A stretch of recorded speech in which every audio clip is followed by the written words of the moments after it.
मित्रांनो, Jagdish Chavan YouTube channel मध्ये आपलं सर्वांचं सहर्ष स्वागत आहे। तुम्ही सर्व स्वस्त असाल, मस्त असाल अशी मी आशा करतो। मित्रांनो, आज आपण बोलणार आहोत समीक्षा विषयावरती। समीक्षा म्हणजे काय हे आपण जाणून घेणार आहोत आणि आपले पूर्वज जे म्हणायचे की उचलली जीभ लावलं टाळ्याला, असं का म्हणत होते याच्याबद्दल सुद्धा आपण समीक्षा करणार आहोत। समीक्षा म्हणजे काय, सर्वप्रथम तुम्हाला मित्रांनो हे सांगतो की एखाद्या विषयाची आपल्याला माहिती नसेल त्याची माहिती करून घेणे, एखाद्या प्रपंच किंवा उद्योगाची काही माहिती नसेल आपल्याला तर ती माहिती करून घेणे म्हणजे समीक्षा करणे। तर मित्रांनो, समीक्षा का करायची आहे? तर मित्रांनो, जर आपण पूर्वी एखादी गोष्ट आपण ऐकली असेल आणि त्या माहितीबद्दल किंवा त्या गोष्टीबद्दल आपल्याला काही संशय असेल, काही संभ्रम असेल, तर ती गोष्ट एका तज्ञाकडून, जाणकाराकडून जर आपण पुन्हा ऐकली तर आपल्याला जो काही आपला संभ्रम होता, जी काही आपला शंका होती ती दूर होऊ शकते। म्हणून आपण समीक्षा केली पाहिजे मित्रांनो। आणि दुसरी गोष्ट म्हणजे, जर एखादी गोष्ट आपण अगोदरच ऐकलेली आहे आणि त्या गोष्टीबद्दल आपल्याला अपूर्ण माहिती आहे, जर ती पुन्हा आपल्याला ऐकायला मिळते, म्हणून आपण समीक्षा केली पाहिजे। मित्रांनो, माणूस 3 प्रकारचा असतो। माणसामध्ये 3 प्रकारचे गुण असतात। एक तर तो आपल्यापेक्षा श्रेष्ठ असतो, किंवा आपल्या समसमान गुण असतात, किंवा आपल्यापेक्षा कनिष्ठ असतो। तर हे जे 3 प्रकारचे गुण माणसाकडे असतात, तर ह्या जो श्रेष्ठ माणूस आहे त्याच्याकडून आपण ऐकून घेतलं पाहिजे, त्याचं आपण ऐकलं पाहिजे, जाणकाराचं मत आपण स्वीकारलं पाहिजे। उदाहरणार्थ, आपण जेव्हा डॉक्टरांकडे जातो, डॉक्टरने सांगितलेले पथ्ये गोळ्या आपण बरोबर तंतोतंत आपण पालन करतो।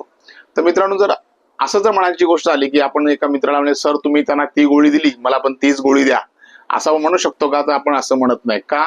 डॉक्टर जाणकार आहे म्हणून त्याचं सगळं मत आपण व्यवस्थित जाणून घेतो। तर मित्रांनो, या ठिकाणी जर एखादी गोष्ट आपल्याला माहितीच नाही आणि आपण त्याच्यामध्ये पटकन उडी मारतो आणि लगेच सांगायला सुटतो, आणि सांगितल्यानंतर मग काही लोकांना ते मत आवडत नाही, काही लोकांना चुकीचं बोलत असतो की त्याला माहिती नसताना तो बोलत असतो। त्याच्यामुळे काय म्हणतात पूर्वज आपले, काय म्हणायचे, उचलली जीभ लावली टाळ्याला। म्हणजे काय, तुझं मत आम्हाला पसंत नाही म्हणून तेव्हा आपले पूर्वज अशा प्रकारे आपल्याला उपमा देत होते की उचलली जीभ लावली टाळ्याला। म्हणून पूर्ण माहिती घेतल्याशिवाय आपण कुठल्याही गोष्टीला बोललं नाही पाहिजे आणि कुठल्याही गोष्टीच्या पुढे आपण सामोरे गेलं नाही पाहिजे।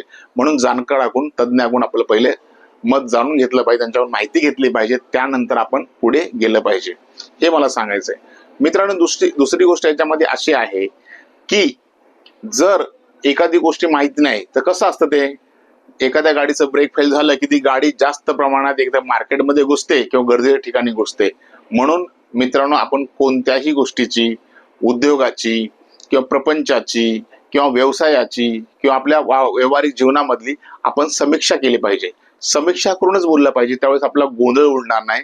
म्हणून आपल्या इतर लोकांशी आपण व्यवहार करताना, वागताना आपण समीक्षा करूनच बोललं पाहिजे, हे मला सांगायचं आहे मित्रांनो।